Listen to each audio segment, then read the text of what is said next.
Isinusulong ng isang grupo na gawing centralized ang pag-iinspeksyon at pagtatapon sa smuggled agricultural products. Pinangangambahan po kasi na pinoproseso ang mga nakukumpiskang produkto para maibenta muli. Balitang hatid ni Bernadette Reyes.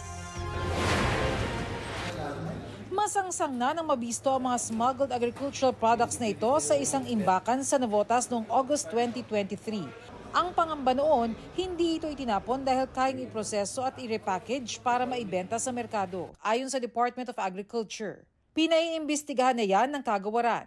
Pinag-aaralan na rin ng mga rekomendasyong DA na ang mga siwa ng pag-condemn sa mga smuggled na produkto. Kasi ngayon, inaano pa yun may third party pa na nagko-condemn, nagsusunog. So, para maiwasan na yung naging problema, di ba? Ayon sa Department of Agriculture, karamihan sa mga nadadivert na mga condemned items ay pumapasok sa bansa bilang misdeclared items. Halimbawa, sa halip na i-label na karne, maaari itong sabihing ibang klase na agricultural product.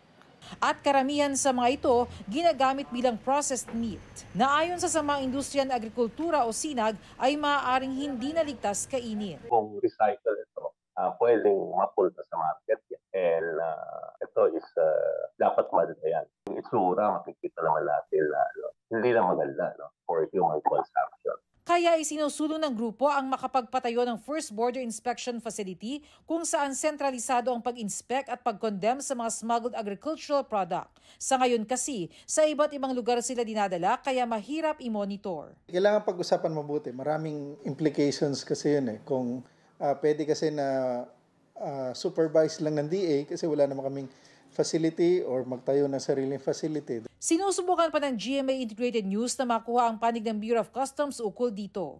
Bernadette Reyes, nababalita para sa GMA Integrated News. Kapuso, para sa mga maiinit na balita, mag-subscribe sa GMA Integrated News sa YouTube. Sa mga kapuso naman abroad, subaybayan nyo kami sa GMA Pinoy TV at sa www.gmanews.tv.